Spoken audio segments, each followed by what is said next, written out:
Record to Okay. this computer. Okay. We're all set. Okay.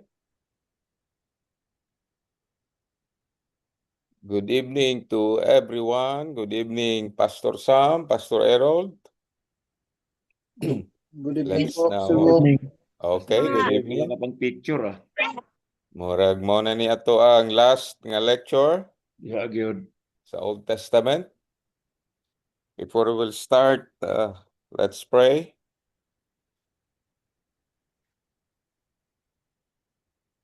Our Heavenly Father, we give you thanks for this day. And we are here again to engage in our learning process, the Old Testament, which is now our last day of lecture for this semester. And we give you thanks on how you've been really guiding us all throughout the study of the book of the Old Testaments. We invoke again your holy presence to be with us so that through the Holy Spirit we may understand fully our lesson today. May we now entrust to you everything, O God. In Jesus' name we pray. Okay, this is now the last lecture that I'm going to deliver. We are now on the last 6 minor prophets of the Old Testament. And now we are now on Nahum declares that Nineveh is to be destroyed. Nineveh is the mighty capital of Assyria, Judah, and struck terror in the heart of all the nations. Now God is going to judge Nineveh for her cruelty and bring an alliance of armies to overwhelm her. She will be wiped from the face of the earth. This is a great contrast to the message of Jonah. Both books show an important truth about God. The Lord's anger against Nineveh. Nahum begins with a poem. The first letter of each line spells. The prophet sings of the passion and the power of God. The Lord may be patient and show to lose his temper, but once his anger is aroused, all the destructive forces of nature are at his command. God's great wrath is to be poured out on Nineveh. She is to be judged for her deep hostility to God and her thoroughgoing wickedness. Her allies will be rendered helpless. Her power over Judah will be idols will be destroyed. Nahum urges Judah to praise God, though the runner has already arrived with the news that Nineveh is no more. What happened?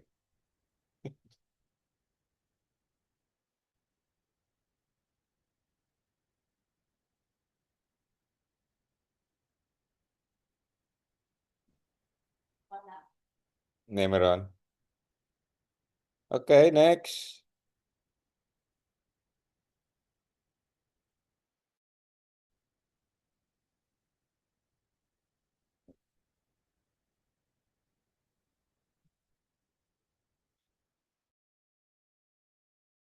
Of Nineveh.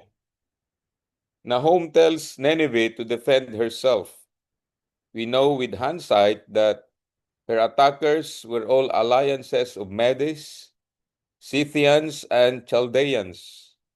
Nahum sees in vivid detail the red shields and clocks of the Medes, and flashing armor and the forest of spears.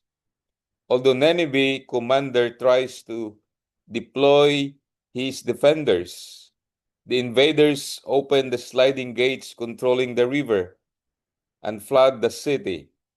Great buildings have their foundations swept away. The palace collapsed.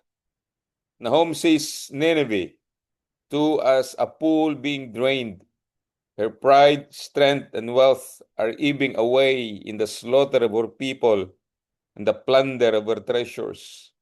Nineveh, which had been like a lion's den, secure in its strength and a breeding place of violence, now lies destroyed. And it is the Lord who has brought about her downfall.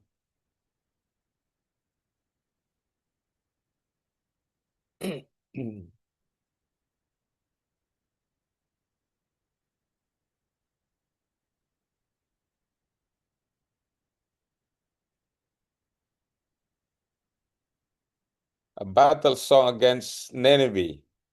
Nahum chants a battle song against Nineveh.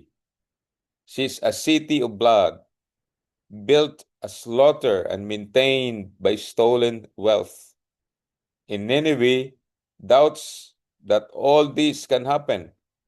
She has only to remember the fate of Thebes. She was particularly well protected by the water surrounding her and the political alliances she had forged with her neighbors. Yet she fell to the forces of Ashurbanipal in 663 BC. As the people of Nineveh knew only too well, some of them had been serving in the victorious Assyrian forces. Now it is Nineveh's turn. Her defenses are weak. Her troops are soft. She is ripe for picking. The merchants and administrators who swarm in Nineveh like locusts in winter are about to vanish in a moment. Nahum keeps his final word for the king of Assyria. His leaders are asleep. They no longer care. His people are dispersed. The damage is final and irreversible. Nineveh has at last suffered the fate she so richly deserved. Let's now go to Habakkuk. Habakkuk dares to ask God some blunt question.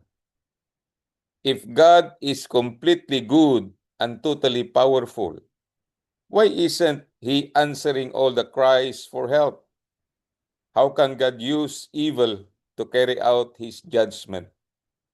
Habakkuk sees the corruption and lawlessness of Israel's society and longs that God will establish His reign of justice. However, the prophet realizes that God is going to use Babylon invasion to discipline Israel. This is a strange and awesome development because the Babylonians are even worse than the Israelites. Habakkuk's questions are resolved when he has a vision of God as a warrior of overwhelming glory, conquering all before him. The Lord is King of all nations, and his judgment will bring about salvation. Like Job, Habakkuk comes to see his little situation in the vast context of God's majesty and purpose. Habakkuk questions God. Habakkuk asks God his first big question. How long must I call for help, but you don't listen? There is so much evil going on, with no one able to do anything to stop it. So why doesn't God get involved? God replies that he's about to do something quite extraordinary. He's bringing in the armies of Babylon, the strongest, cruelest, and most unscrupulous force on earth. Judah is a little nation, tossed on the waves of great empires. The empires rising, the falling at this time are Assyria, Babylon, and Egypt. As Habakkuk writes, Babylon is rising. Her armies are on the march. She has defeated Assyria, while Judah is defeated by Egypt. But Babylon is far stronger than Egypt. Habakkuk asks a second question. How can God possibly use the forces of evil to carry out his holy judgment? How can he watch people being treated like fish in a net, especially when those who gleefully catch the fish not only live in luxury, but worship the net that gives them success?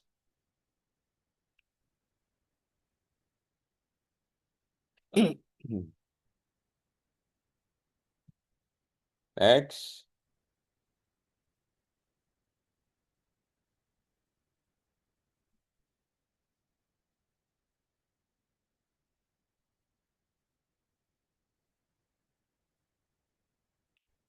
Babylon is doomed. Habakkuk insists on waiting for God's reply. God doesn't give him a straight answer, but tells him to write down a revelation on tablets of clay. This is a message which is to be kept and passed on, which will prove to be right in the end. God reveals the truth about the Babylonians. They are proud, misguided, and doomed. They will get rich for a while by plundering other nations, but a time will come when they themselves will be ransacked. Judah is to be destroyed by Babylonians. God will ensure that the Babylonians will themselves be judged and their conquest and achievements brought to nothing. Habakkuk chants 5 warnings against those who steal and murder. God will see to it that they get exactly what they deserve. The warning seems to apply to individuals as well as nations. They seem to apply especially to Babylon. Those who have got rich by plunder will plunder themselves. Those who have built on the profits of crime will find giving evidence against them. Nothing will last violence. God will use for much wood and put a sea of justice in its place. Those who have brought about the shame of others will find that it's their own turn to be disgraced. Those who make idols are trusting in objects of wood, give teaching or guidance. Taking of the silence of the dumb idols, Habakkuk urges the whole earth to keep silence in the holy presence of God. Habakkuk, God is supreme. Habakkuk is a poem or psalm of great power and beauty. Habakkuk is left shaken and speechless by his awesome revelation of God. God is there, and how he does it is entirely up to him. Habakkuk realizes he can wait for God. He isn't anxious anymore. Food and wine don't matter now that this gladness comes from God. With this glorious perspective, Habakkuk feels totally renewed and refreshed. He could jump a mountain for joy. Let's go to Zephaniah. Zephaniah, like the other prophets, Zephaniah preaches both judgment and hope. Most of his book declares God's certain punishment, but he also promises that God's people will emerge from their days of darkness and scattering. Zephaniah foresees that God is going to judge not only Judah, but all the nations of the world. But Zephaniah calls on those who are humble to do what is right and to escape destruction. Zephaniah's insight linked the message of all prophets before, during, and after the destruction of Jerusalem and exile in Babylon. He sees that God's judgment, though terrible, is part of his great salvation.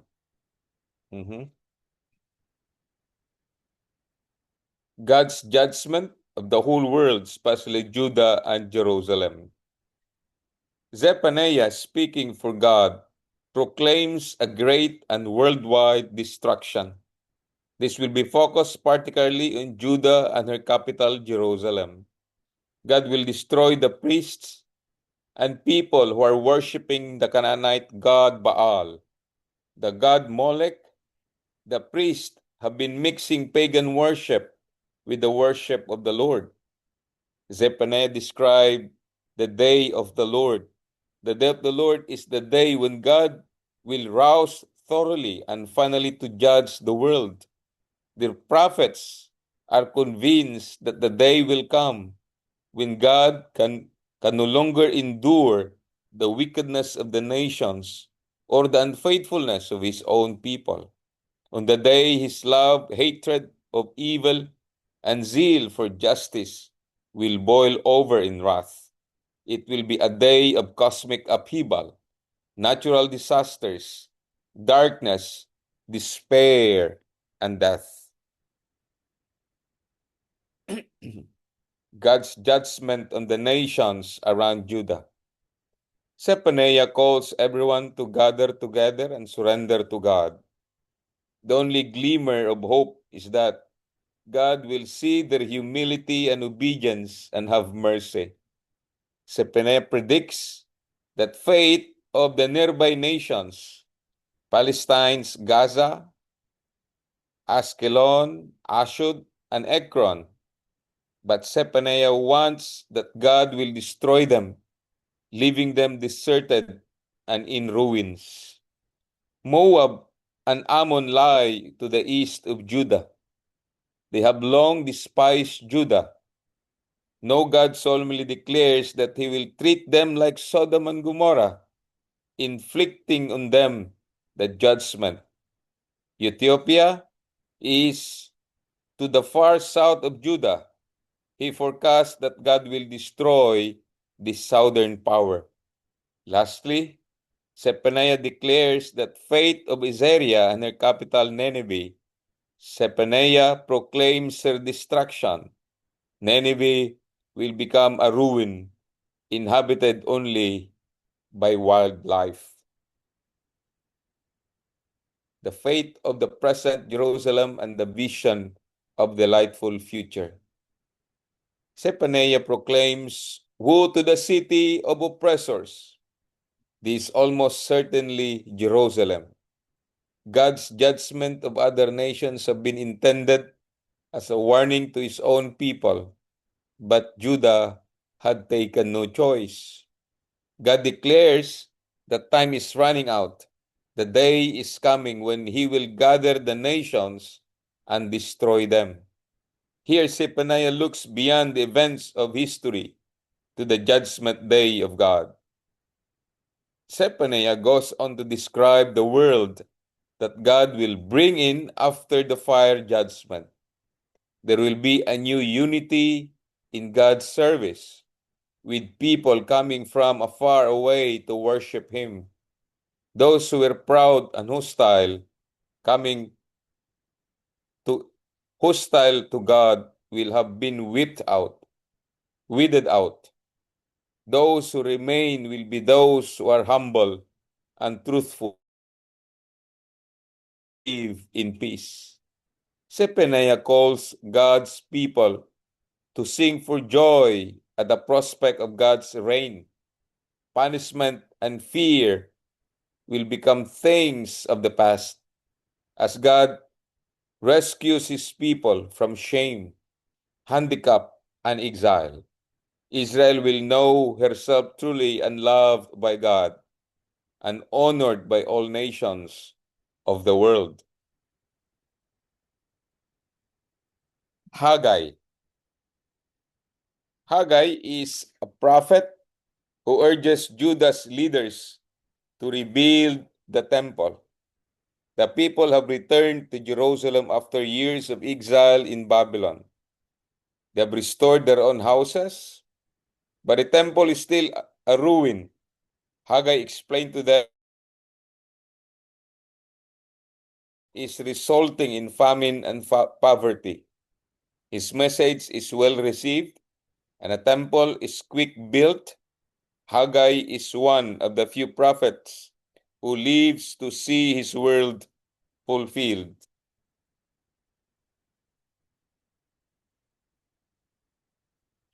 God calls his people to build the temple. Haggai's first message is for Zerubbabel and Joshua. Zerubbabel is the governor of Judah, and Joshua is the high priest's son. Zerubbabel and Joshua had returned from exile with the first group. It was Zerubbabel and Joshua who had organized the laying of the temple foundations, but the work has been at a standstill for 16 years. Haggai's message contrasts the fine new houses with the state of the temple. People have proudly paneled the walls of their homes, but have neglected to bring timber for the house of the Lord. Haggai calls them to review their way of life. Times are hard. People don't keep them warm. Their money goes nowhere. He explains that all this is happening because they have neglected God's temple or God's house. Zerubbabel, Joshua, and all the people are inspired by God's word to them through Haggai. The work on the temple begins. Word of encouragement. The work has been going on for months. When God's word comes to Haggai again, this time it is to encourage the builders. They may feel that their effort is poor when compared with the splendid temple of Solomon, but God is with them. The point of the temple is not human fame, but God's glory. God intends to make this house a focus of his glory for all nations. He will fill it with his presence and peace. A new start. 2 months later, Haggai has a particular question for priests. Does touching something holy make a person holy? Obviously, the answer is no. In the same way, building the temple won't in itself change the people's lives. If they don't mend their ways, they will still be diseased by sin. Haggai reminds the people of the shortage which prompted them to listen to the Lord and resulted in the new work of the temple. From this point on, God promises to bless them. A message for Zerubbabel. On the same day, Haggai has a special word for Zerubbabel. God is going to cause havoc among nations and between peoples. In his upheaval, Zerubbabel will emerge as God's chosen servant and leader. History doesn't tell us Zerubbabel's fate, but there is God's endorsement of the royal line, which will lead on down the centuries to Jesus Christ. Now let's go to Zechariah. Zechariah serves as a spicy mixture of vision and prophets. Some of his messages are flavored with the work and words of earlier prophets. Some of his images are new, unique, and very clear, very vivid. We know very little about Zechariah. His name is a common one, meaning the Lord remembers. His prophecies in Jerusalem at about the same time as Haggai, both of them urging the national leaders to complete the rebuilding of the temple. A call to return to the Lord. Zechariah and Haggai are prophesying in the same place and at the same time. They also strikes the same note of urgency. It is now 18 years since Jews returned for their exile in Babylon, and time to press on and complete the building of the temple. Zechariah begins by calling the people to return to the Lord. They must learn from their mistakes of the past and not repeat the damaging disobedience of their ancestors. It visions. Zechariah has visions of Zion restored and the king who is to come. He has 8 night of visions. The first 3 are about the renewal of Jerusalem. The next 5 are about the Messiah. Zechariah is wide awake and able to ask questions. An angel acts as his guide and interpreter. A crown for Joshua. Zechariah is told to crown the high priest, Joshua. He is to do this in private house, in the presence of 3 witnesses. Their wealth is to be used to make the crown. Joshua is to be a symbol of the Messiah. His crown is to be entrusted to the witness and placed in the temple.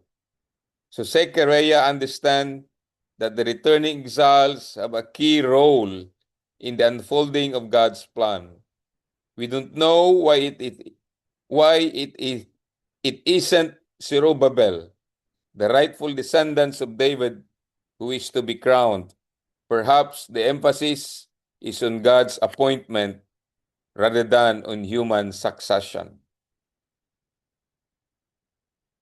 God's promises peace for Jerusalem. God's promises peace for Jerusalem.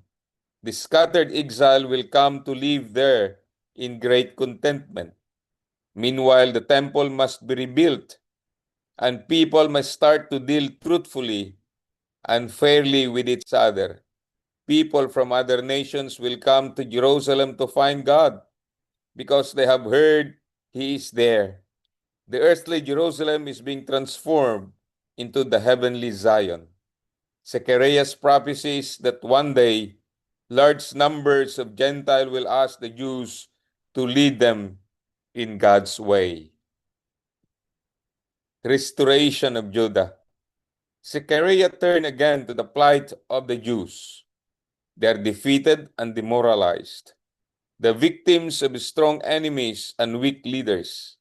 But God is going to rescue them. He will take over as their leader and transform their morale. He will gather them in from their place of exile, Egypt, Assyria, Gilead, and Lebanon. It will be like the exodus from Egypt over again, as Israel and Judah are reunited and brought triumphantly home. Hallelujah. The rejection of the shepherd. Zechariah announces a coming judgment. It will sweep in like fire. He hears the shepherds wailing. God gives Zechariah a heartbreaking task. He is to care for a flock which is not only doomed to die, but is resentful of his control. He calls his shepherd staff's favor and union. Favor, the covenant between God and his people, is broken.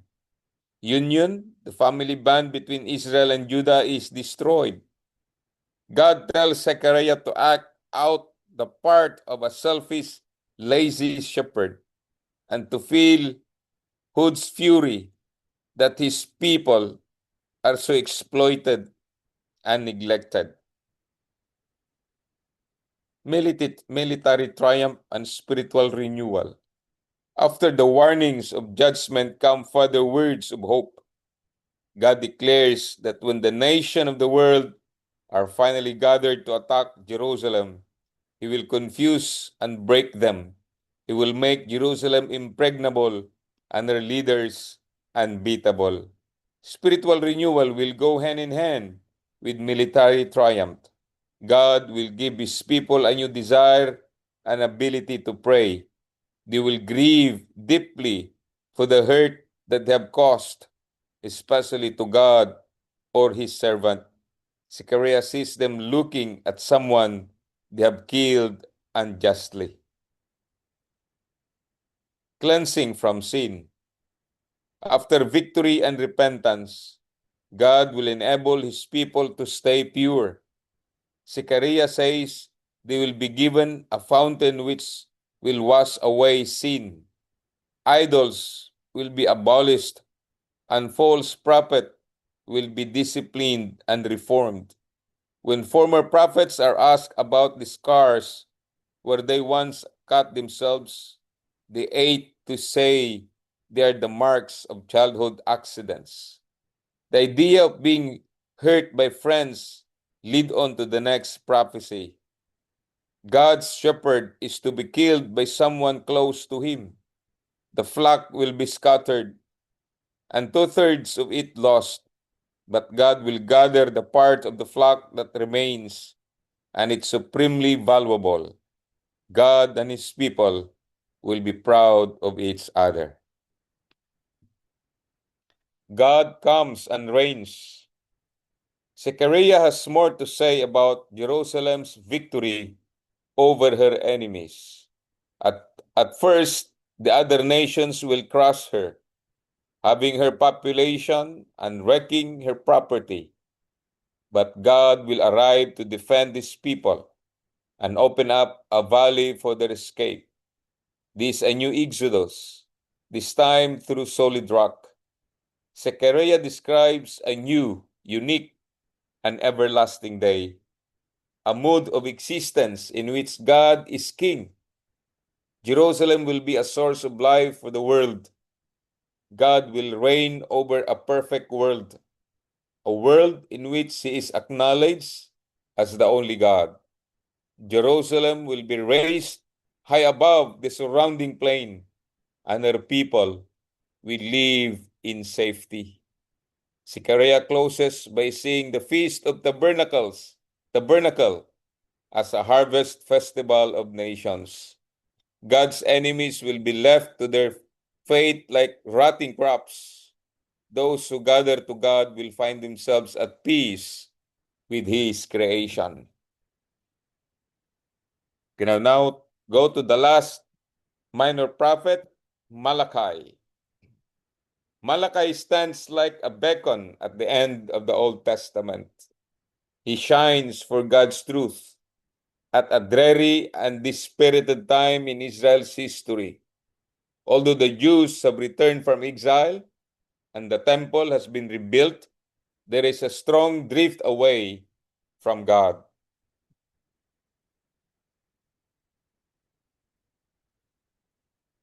God's love for his people.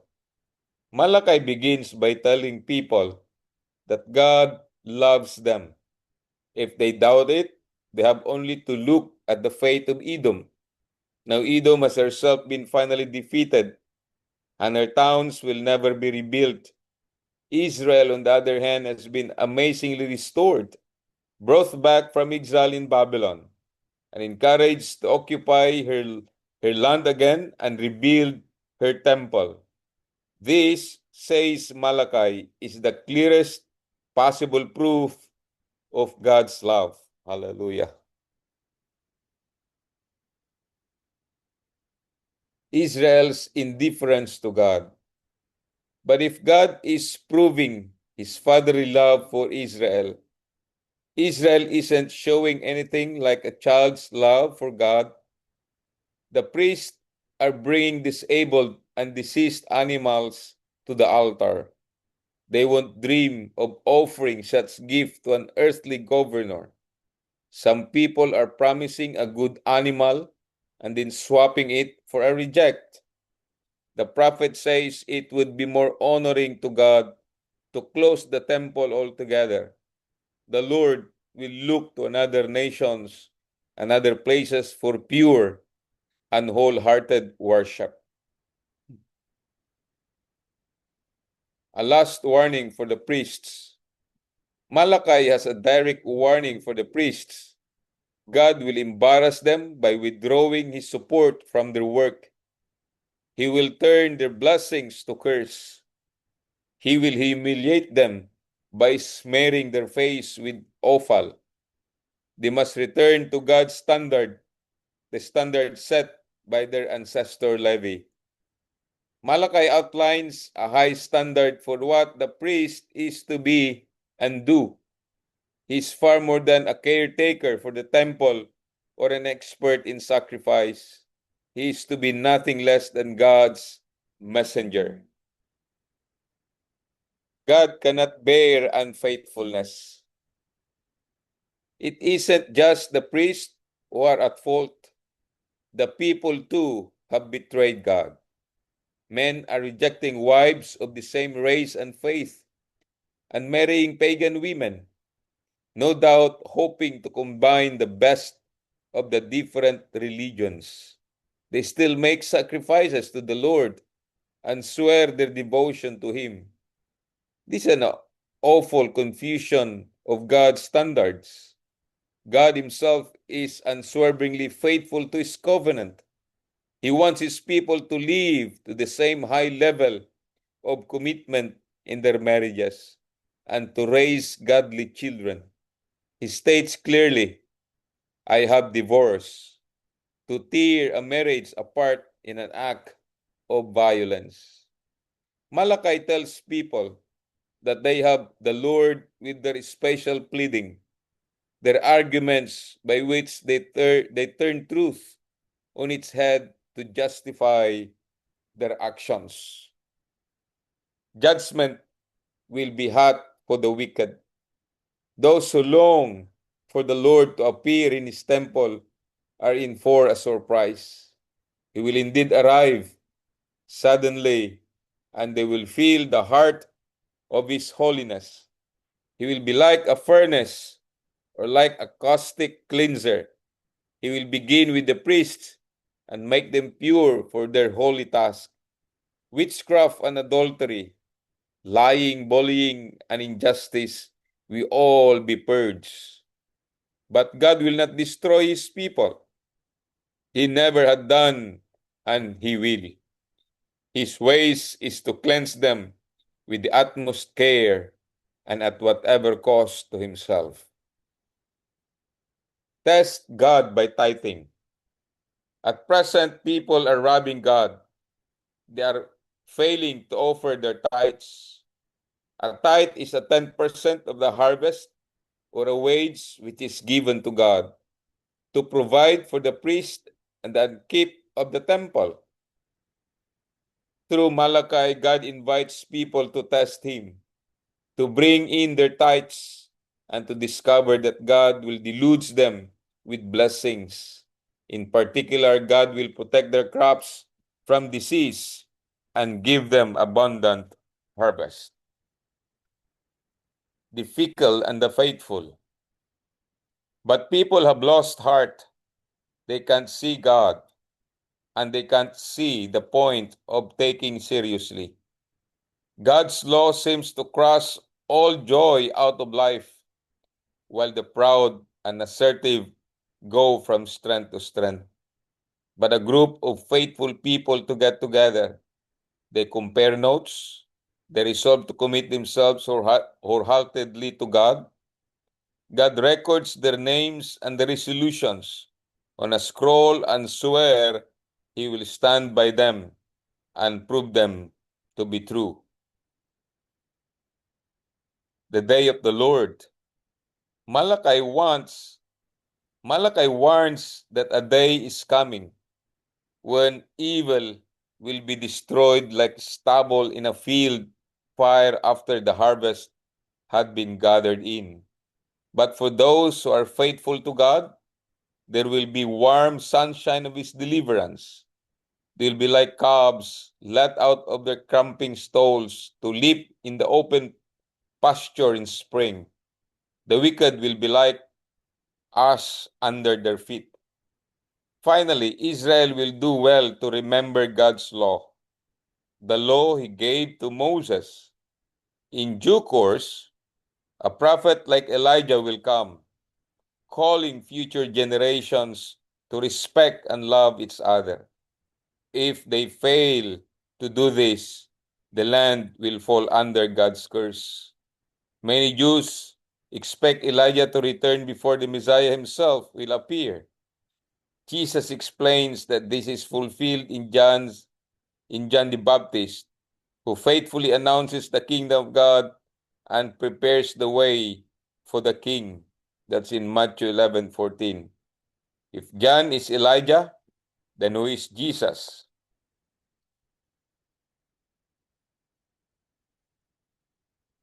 There you go. Thank you for listening.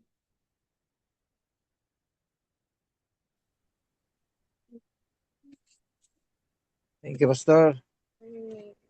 Namoy mga inquiry, remarks, or any Inquire other na mo, addition? the whole, kuha na siya, semester nga nahuman, ha?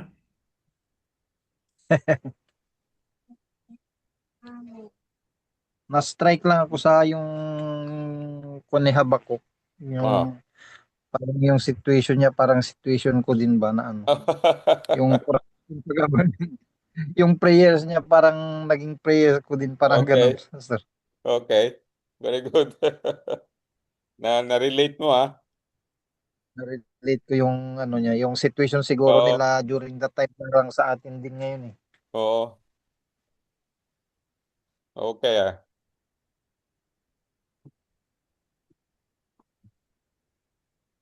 Okay?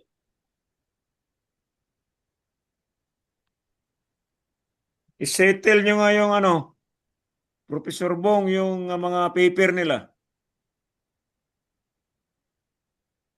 Paper? Paano ba yung ano, yung paper nila, paano ba yun? Term paper, either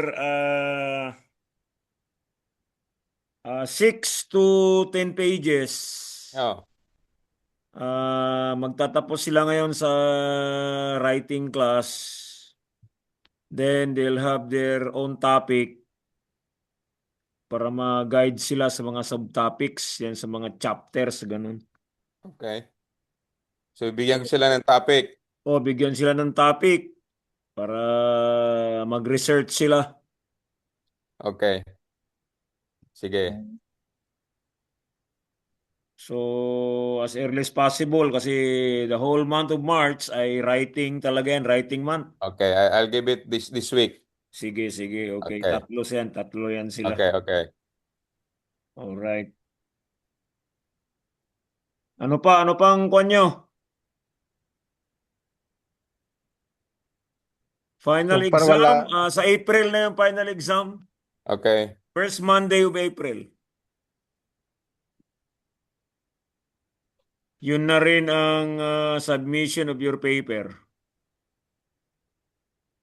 If I stand corrected kung yun ba yung ano natin.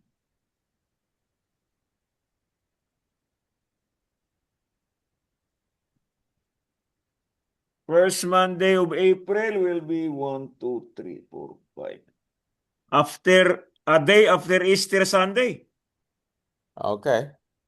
Yung first Sunday kasi ng ano Easter na yun, Easter.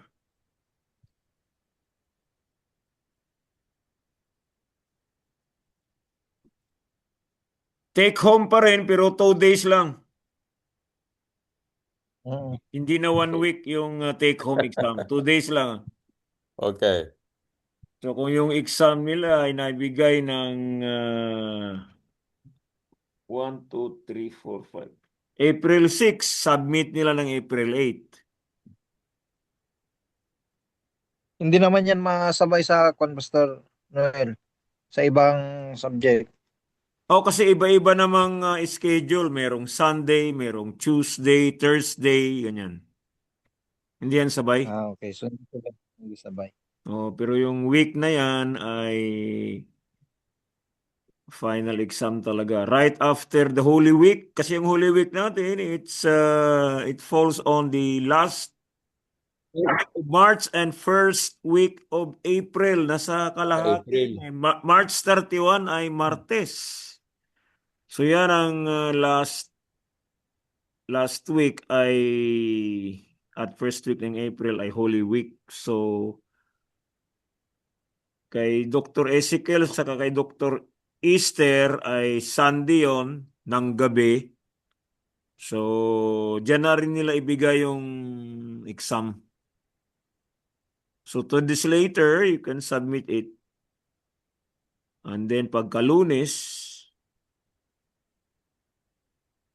si Professor Bong naman. Yung sa atin ay Tuesday, Thursday. Anymore? Hindi nakapasok si Pastor Jonah di talaga. Oh. Lagi sa Bicol, Masbate siya eh, Masbate. Masbate ba siya? Sa Masbate siya. Laging, ano daw doon, mahina ang signal. All right. Ano mo? Okay. Thank you. Sige, Sige, Pastor. God bless. Okay, thank you. Log God off bless si you all. Professor Bong. Tayo naman ngayon sa research writing.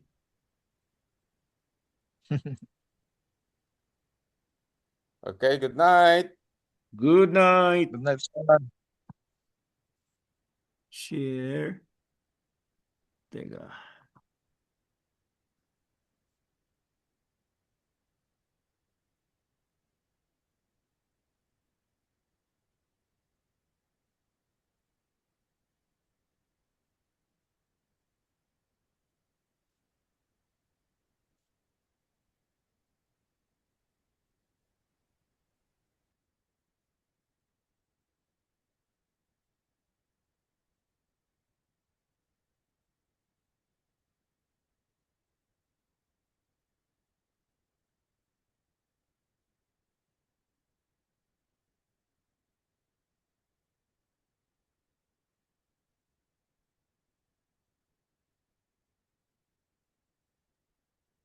All right. This will be our last session for the research writing.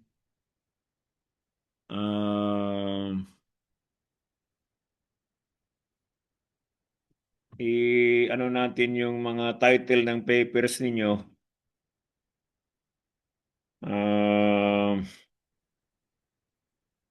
That should be a combination of history, ethics, and theology. Maganda yun, ha? Combination ng ethics, history, at saka theology. Okay.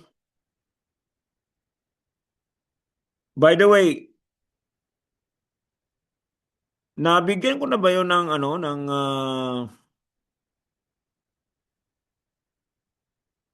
nabigyan ko na ba kayo ng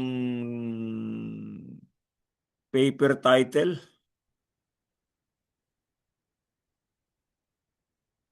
Wala pa, Pastor. O sige. Pastor Erold, ang sayo ay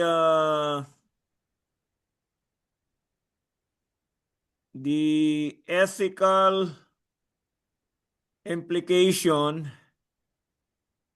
and theology of the Crusades. Sulat mo yan.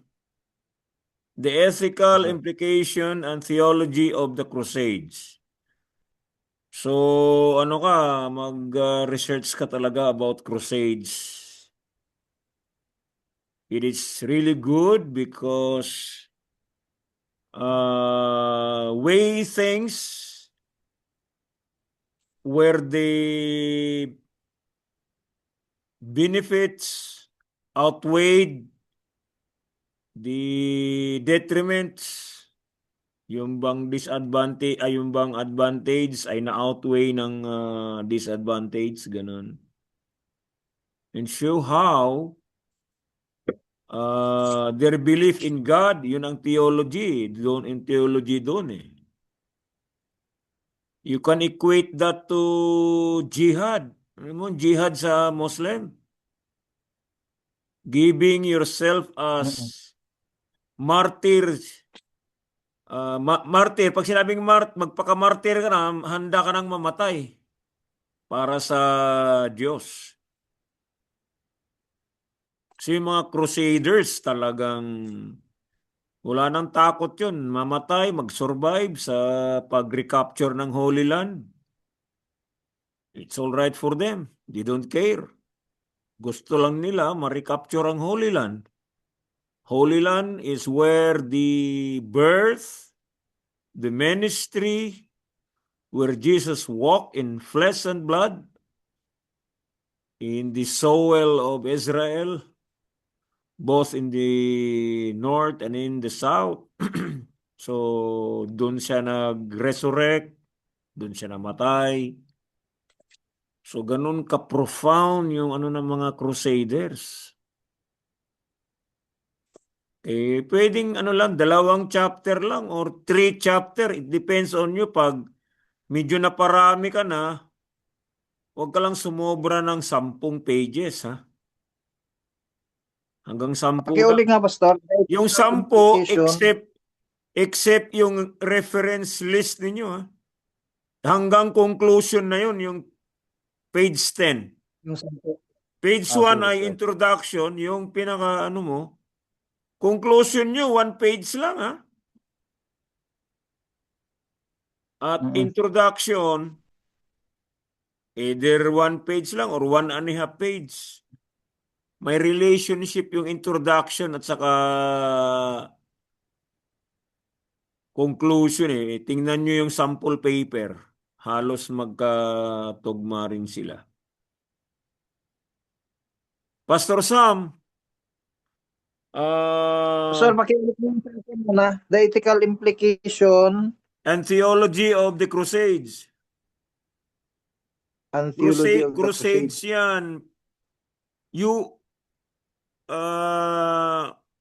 Pwede mong i-relate yung, di ba, yung lecture ko, 8 crusades yun, di ba? 8 or 9. Nandun yun. Anyway, mayroon ka namang babasahin sa mga church history books o kaya kadalasan dyan nasa history of Christianity kasi sa world history, konti lang ang ano dyan, laman. Pero nasa ano talaga yan. Sa pananampalataya kasi ang crusades na yan eh. In matters of ethical implication, ito ba just, ethically just ba? Yung ano, nasa sayo yan. It's your own ano, argument. But try to research writers na anong masasabi nila sa crusade. Habang interview sa mga Cagayan de Oro ka kasi ano, baka anong malapit dyan na seminaryo dyan sa Cagayan de Oro?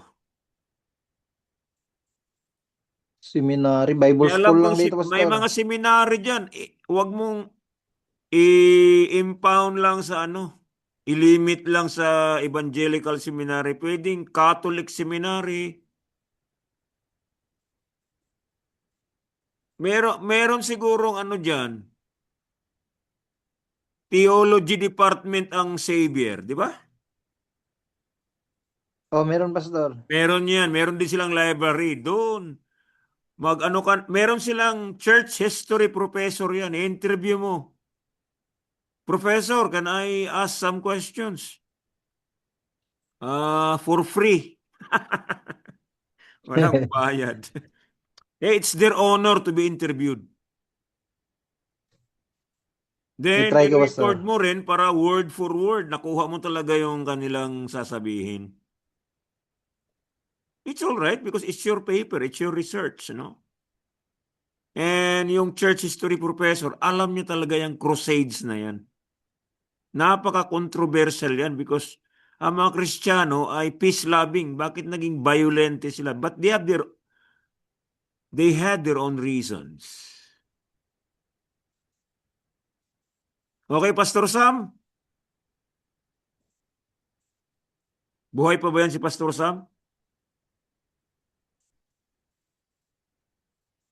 Pastor Sam?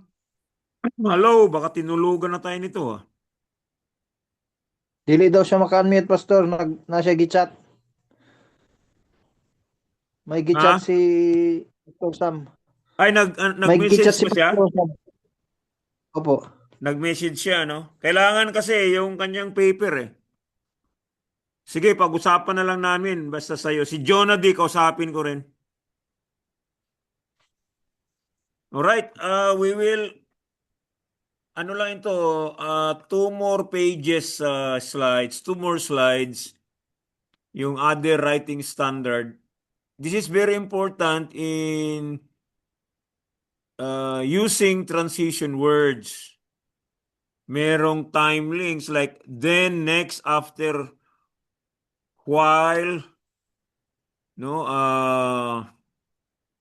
Parang ano, may transition din siya talaga, no? Then the Crusaders were defeated, mga ganun. And the next, after, paano yan, yung pangyayari after ng first statement. Then merong cause-effect links.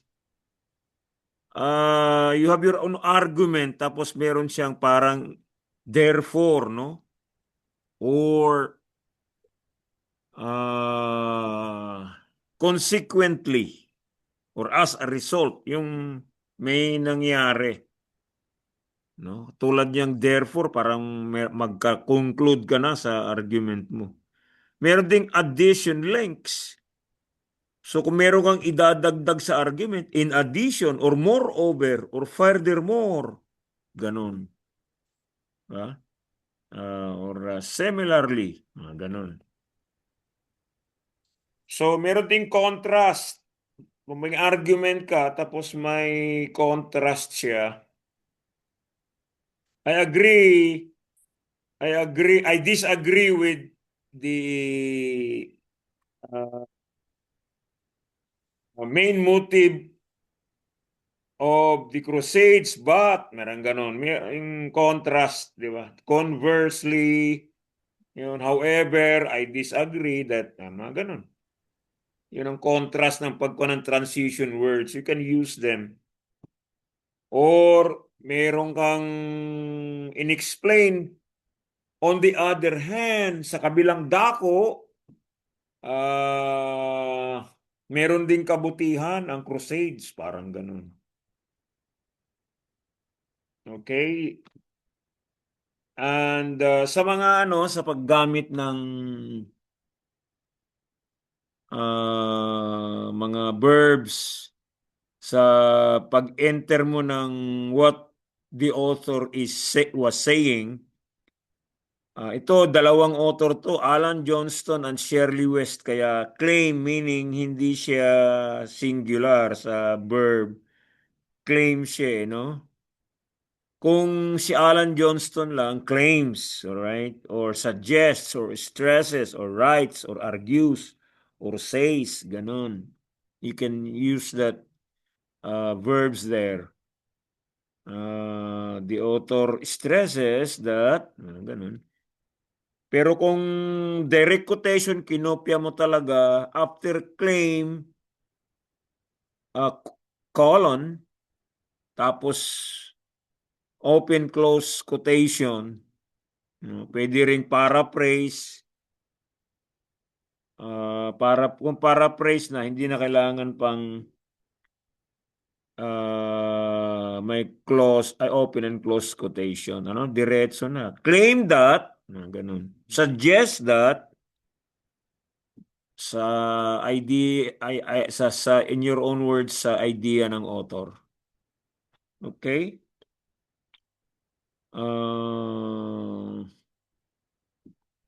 Ito naman sa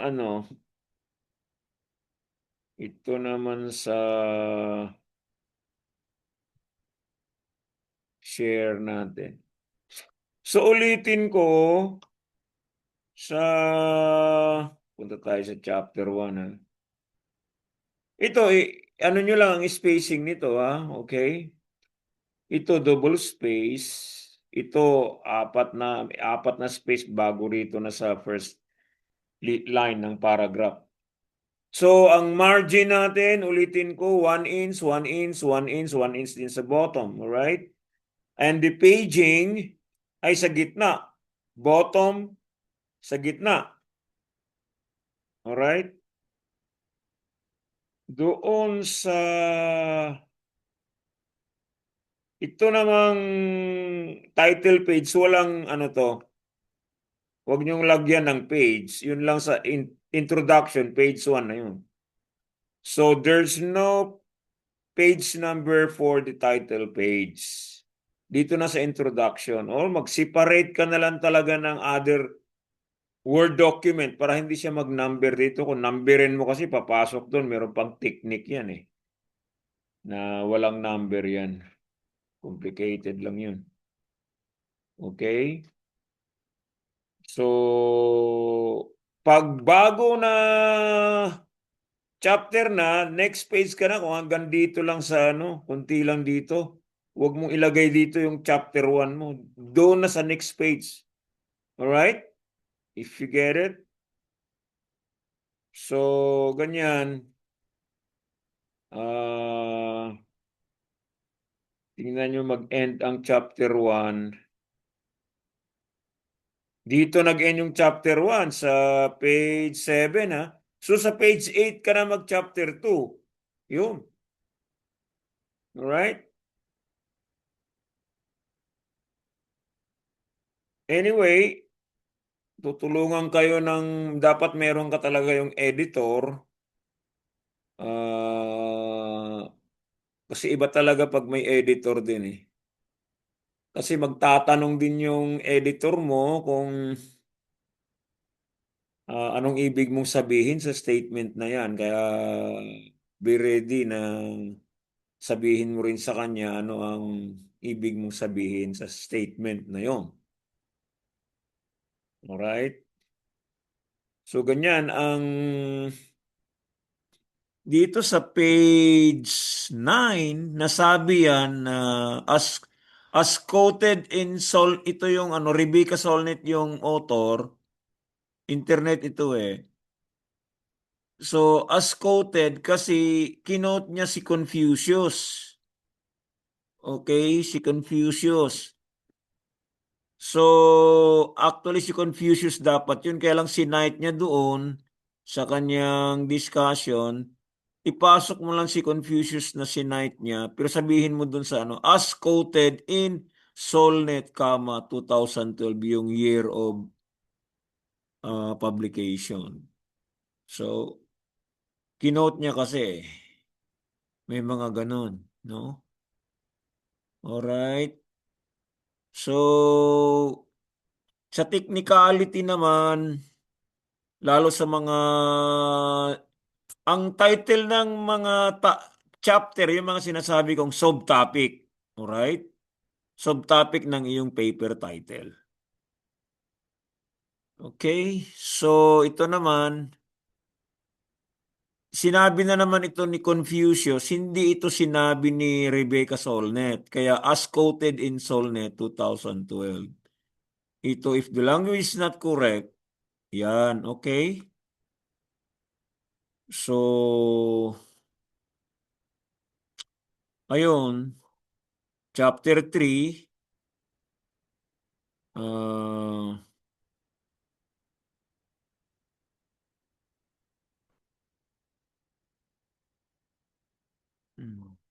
ang ano dito, ang author dito si Chief Orin Lyons, no?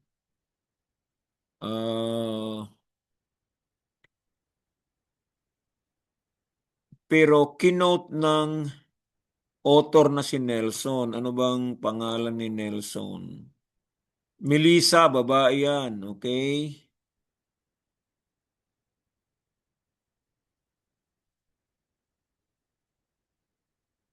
Kaya ano ito, meron siyang mga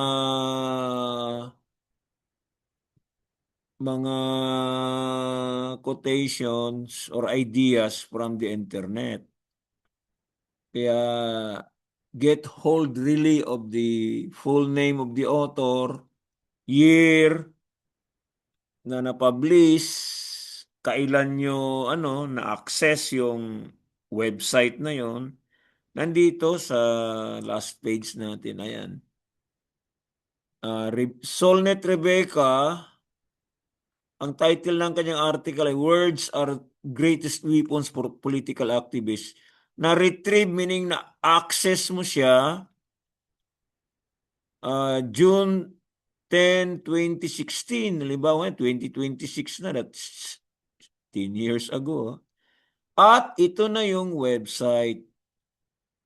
Kunin mo talaga yung website doon sa ano.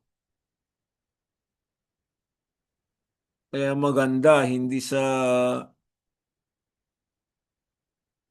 cellphone ka mag-research, maganda sa computer talaga. Okay? So this is the guide on how to enter. Tinuro ko naman yung interviews. Ito kasi walang interview and lecture. Okay? So,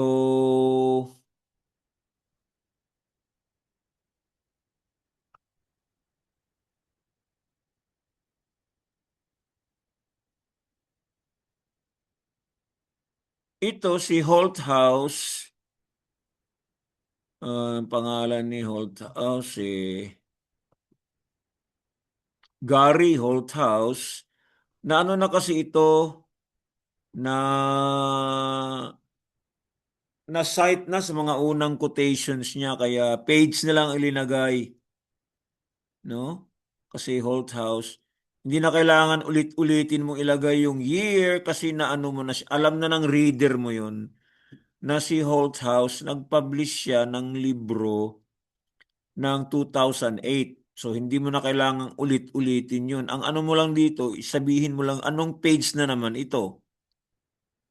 Okay, nakuha nyo? Ayan. Tingin pa tayo.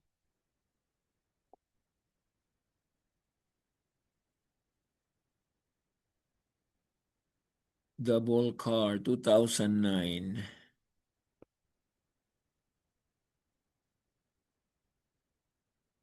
So, ano mo talaga, alimbawa, si Melissa Nelson, ano kasi siya ng isang indigenous na chief, Oren Lyon, sa kanyang libro. Kaya, sinight niya, no? Pero, ang ano nito ay si Melissa Nelson. Libro kasi yan, okay? So ito kung gusto mong i-emphasize na importante talaga i-emphasize mo, i-italics mo yan. No? Control I, yung italics. Okay. So time and again, consult your professor, okay? And I'll also tell,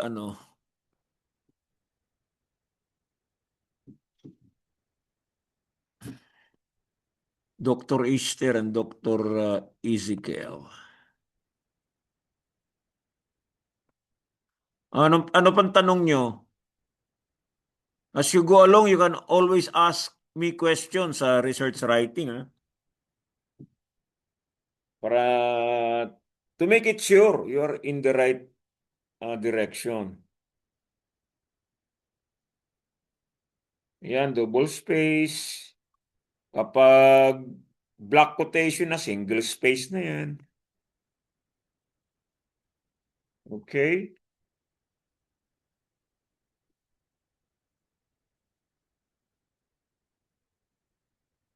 Ayan, basta nakakita ka nito, yan ay transition word. Okay? Therefore, consequently, ganyan. Importante yan na pang link sa mga sentences. Maganda pakinggan kasi kung merong mga transition words. No? On the other hand, furthermore, therefore,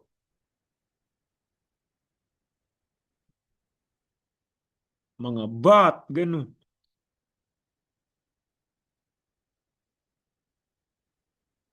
At the very end of the quotation, meron ding double P kapag dalawang page, more than one page, okay? Hindi lang isang P. Pag Isa lang na page, P lang. Pero dalawang page kasi 8 to 9, kaya double P yan ilagay nyo. Pagkatapos period, 8 to 9 close parenthesis. Alright? Sa first ano lang, ay kadalasan yan wala nang footnote eh. Parenthetical citation na lang. Ano? Pagkatapos ng ito si Michael Ash, ilagay agad ang open-close parenthesis ng publishing date ng kanyang book or article. Ng book ito eh. Tapos yung exact sana matagpuan na page. Alright?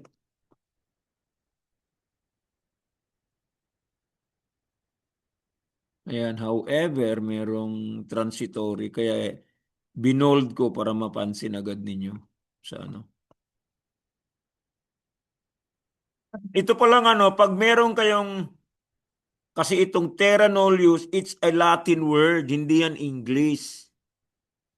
No, pag merong Latin word, halimbawa yung Cairo, hindi nyo pwedeng regular font lang na ganito. It should be in italics. So, yung terra nullius, kailangan sabihin mo ang meaning noon. Or, nobody's land. Ayun ang meaning ng terra nullius. Terra means land kasi.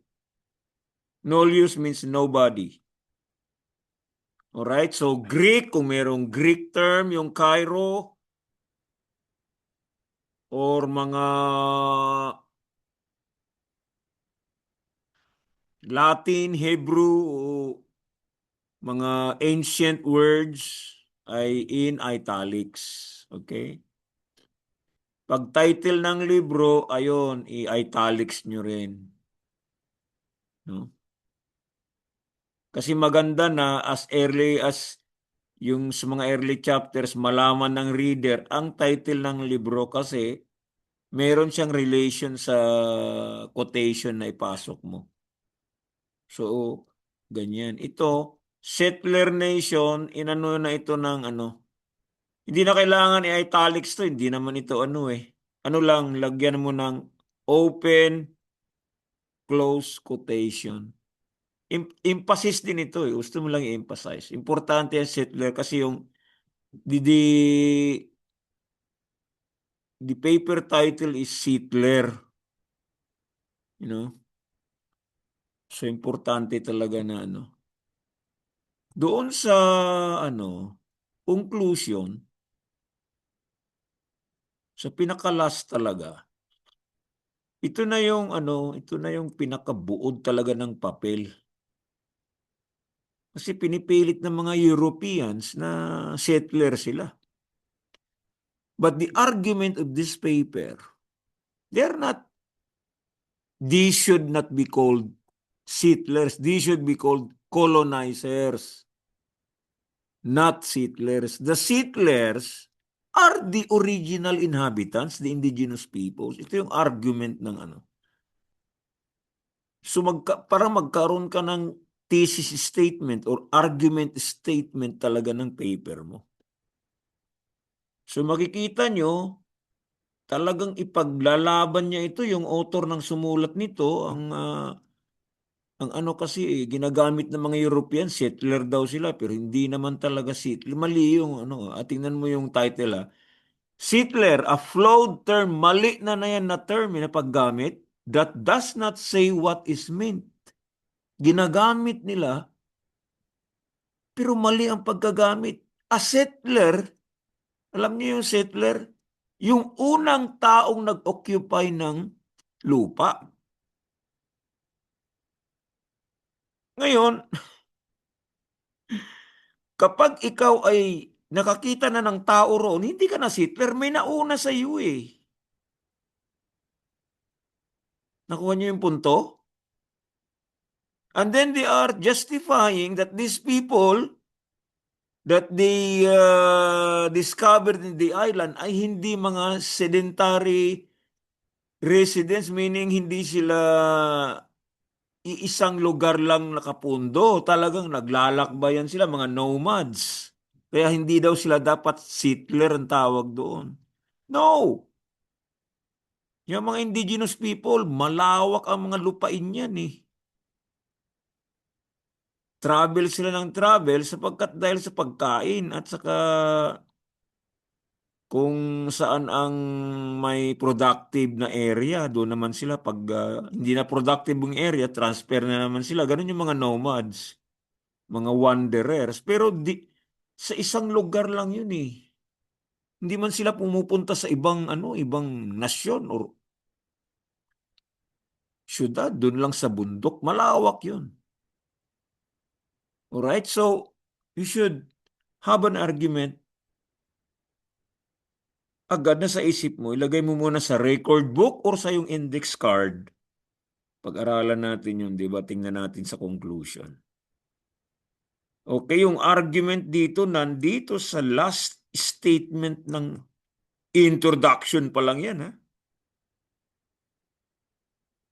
So, alam na ng reader, okay. Sinusuportahan niya talaga yung position that Europeans should not be called settlers. They should be called colonizers. Nangaagaw ng lupa. Di ba? Tayo na taga Mindanao, actually, hindi tayo taga Mindanao, taga Visayas at Luzon tayo. Hindi tayo dapat, ang tawag rin sa atin, mga settler eh. Hindi, may mga tao na rito noon, either sa coastal areas, mga Moro, at sa mga mountains, mga lumad, indigenous. Pagdating natin dito, binili pa natin ng kalabaw kaya mga dilata yung kanilang mga lupa. Tapos sabihin natin, tayo pa mga settler. Hindi. Tayong mga land grabber o kaya mga exploiter ng lupa. Kunti lang itong nag-concentrate na yung author sa rectification of names. Alam niyo kung bakit? Yung paggamit natin ng mga salita nakakaapekto sa ating ugali. Pinipilit natin na tayo mga settler. Hindi naman. Di ba? Teka, nagkaano naman dito sa double space ito eh. Dito banda yan ha. Lagay mo sa 1 yan, maging double space na siya. Pero ito, double space yan.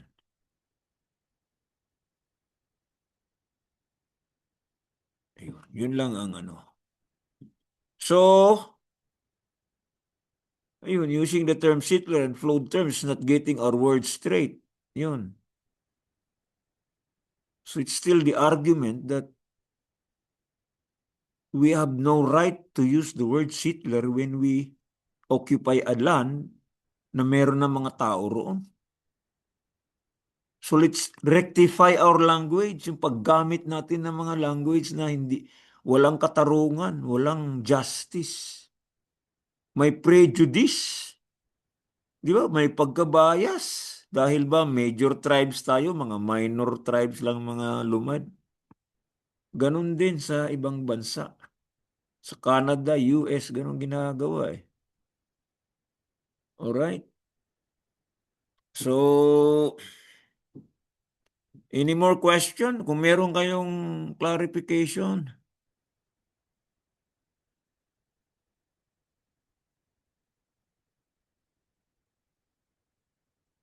Ayun itong Confucius na naman ang ni Susie Holthouse at saka si Rebecca Solnit. Sinite talaga nila sa sinulat nila si Confucius.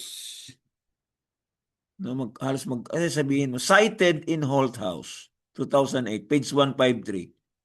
Emphasis added. Ayun, kasi yung libro ni Confucius na Analects ay sinite ni Holthouse. Yan, sabihin mo dun. Okay?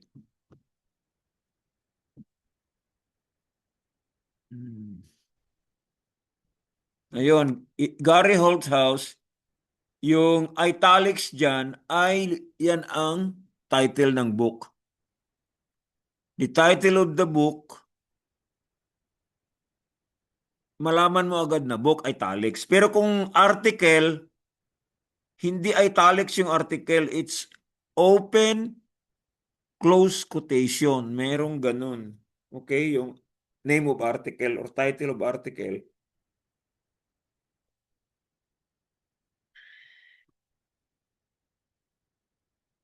Sa text mo para malaman siya, may distinction whether it's a book or an article.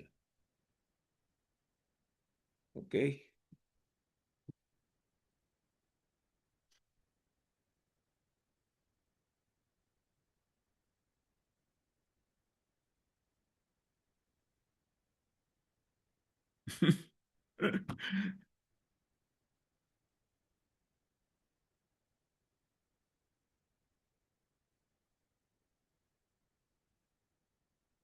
Question pa?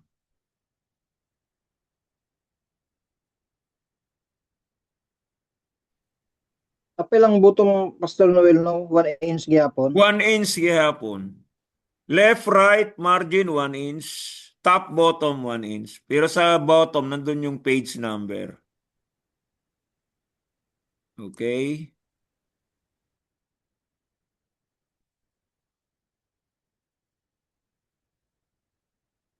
Share. Ayun. Itong bahala na kayo nito. Ganun din yan. I-copy-paste lang ninyo para maano nyo yung spacing ng title ng paper. Yun, ilagay mo yung first name mo, middle name, surname. Yung course number, course description.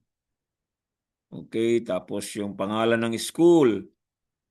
At siyempre, sabihin nyo dyan, March 2026. Kung nasubmit mo yan ng April, dilagay mo April 2026. Huwag na yung petsa. Okay? So, capital, all in caps ang introduction, pati yung chapter 1, all in caps yan, ha? Ayun. Ayun, naka-italics yan because it's a book. Alright. Sana ba yung si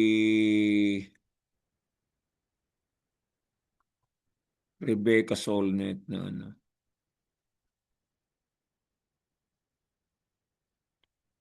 definition lang kasi yan.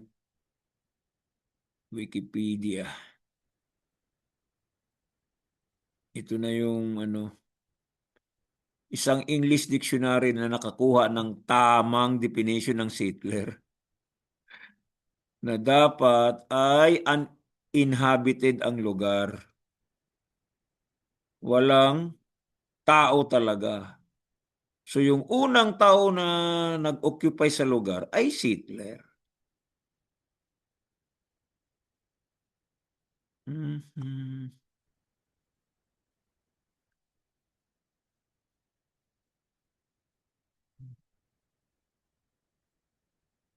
Kasi kung may makita kaming ganyan, Solnet 2012, tingnan agad namin sa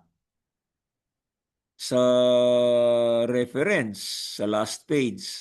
At malalaman namin doon yung article, anong website.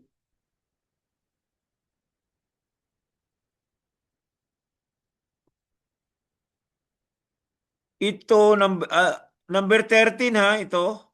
Font number 13 ng Times New Roman. Ayun. Times New Roman tayong lahat. Ito namang paging. Times New Roman ba to?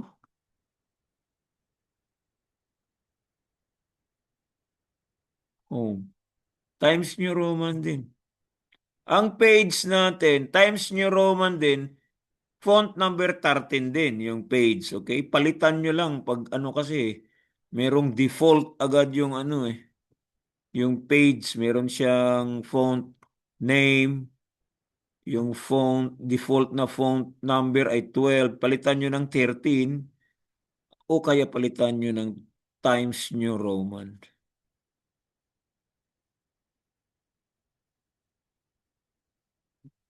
Okay, so any more? Andiyan na ba si Pastor Sam?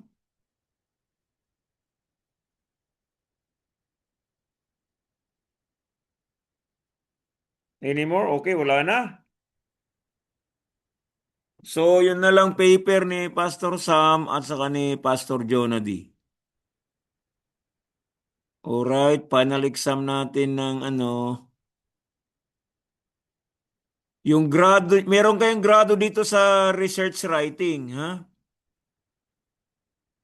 Kapag yung research paper ninyo perfect, walang mali, 1.0 agad yan. Okay, kaya magpatulong talaga kayo. Pinapag-usapan natin dito lahat sa research writing, kailangan sundin nyo. Otherwise, pag meron kayong mga mali, minus yun sa grado nyo.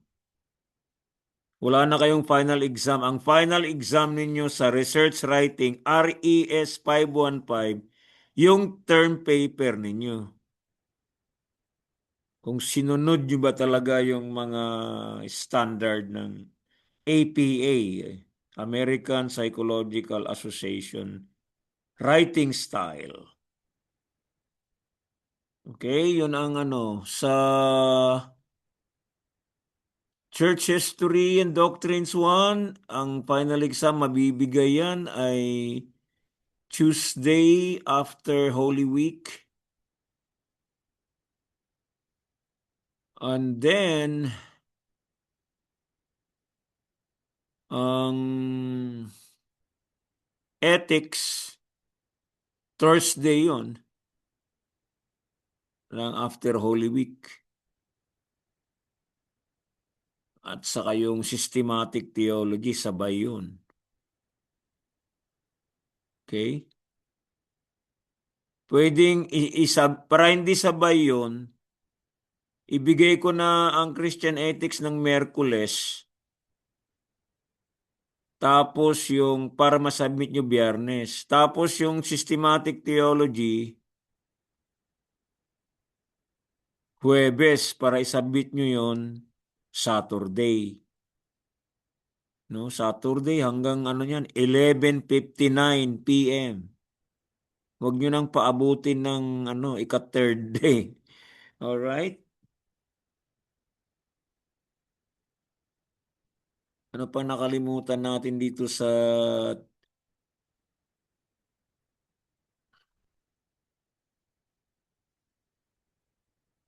So, pag sa paging, insert ha. Tapos ito, page number. Pag page number na ganyan, dito sa bottom page, i-select nyo itong sa middle. Nasa middle, wag yung sa bandang left o kaya right. Nasa middle. Sa bottom page, i-click nyo yan, lalabas yan. I-click nyo agad ito. Okay, automatic na yan hanggang sa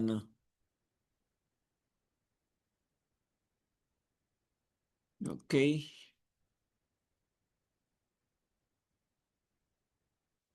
Basta ito, font number 13 yan sa home. Okay. Pare-pareho yan, 13 lahat.